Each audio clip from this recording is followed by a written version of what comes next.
ሰላም አለይኩም ወራህመቱላሂ ወበረካቱ። ቤተሰቦቼ እንዴት ናችሁ?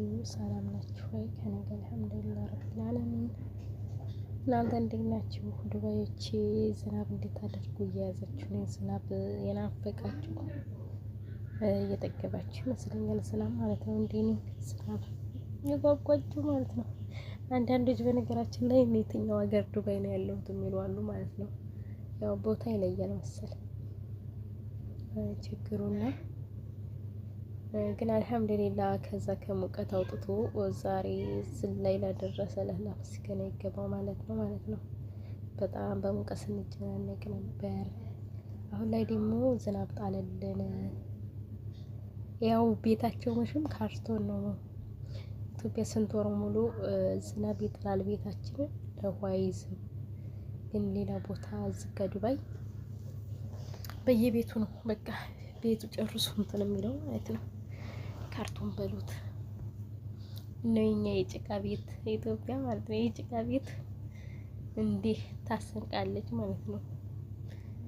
ውጭውን ያምራል እንጂ ውስጡ በቃ ለዛ ነው ዝናብ የማይጥለው። ሀቂቃትን ይገርመኛል። እቺን ዝናብ ጣለ ብሎ ቤቱ በሙሉ ውሃ በውሃ ነው የሚሆነው በቃ ለኛ ዝናብ ቢጥል ጥሩ ነበር። ግን ደግሞ ዝናብ ሲጥል ያው ቤቱ ውሃ እንትን ሲል መጥረጉ ማጸዳዳቱ ከባድ ነው። አብሽሩ ያልፋል፣ የማያልፍ ነገር የለም እላችኋለሁ ውድ ቤተሰቦቼ። እና ደግሞ ላይክ፣ ሼር፣ ሰብስክራይብ እያደረጋችሁ አበረታቱኝ።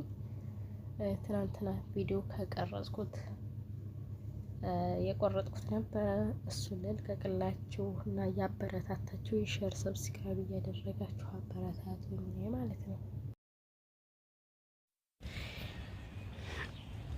እስኪ በዚህ ልሂድ። አሁን እዚህ ጎርጓዳ ስለሆነ ነው ማለት ነው የያዘው እንጂ ትንጥዬ ናት የጣለችው።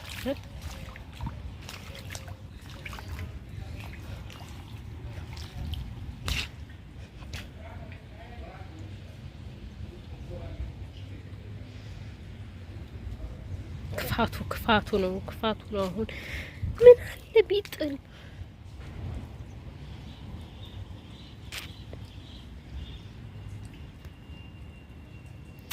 ከኔ ነው መሰል ችግሩ።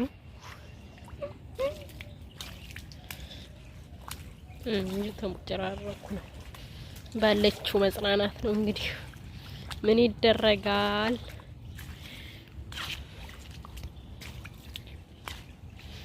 ባለችው መጽናናት ነው።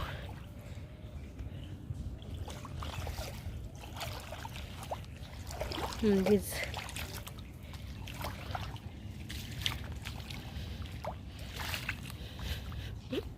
ምሳ ስላቀረብኩ ነው እንጂ ምሳ እየሰራሁ ቢሆን ተቃጥዬ ነበር እኮ ኩሽናችን እንኳን ለማንቦጫረቅ ሰዓት አላገኝም ነበር።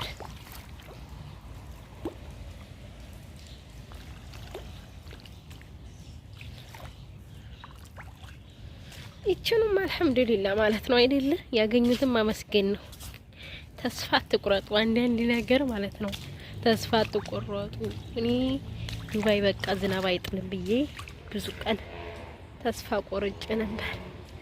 እንዴ ሙስኪል አንቺ ስል ብሎ ይችን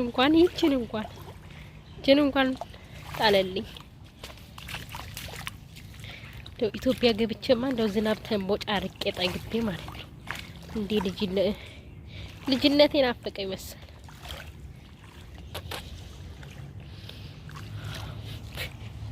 ያላቀረብኩት እንዳይኖር ብቻ ምግብ የችኮላዬ እኮ ሊቀርቡ ቁጭ ብለው ምግቡ የሌለው ተሰርቶ ያልቀረበ ካለ ያው ገደሉኝ ሰዎቼ። ምን አገባቸው? ለኔ ራሱ ትንሽ ሰዓት ይሰጠኝ ጀግደል እንደ ውድ ቤተሰቦቼ ትንሽ በቃ በዚህ ዙሪ ወዲ ስቶሪ ልሄድ ማለት ነው። የኩሽና ስቶሪ እኔ ስቶሪ ኩሽናዬ ያው ግን ደስ ይላል።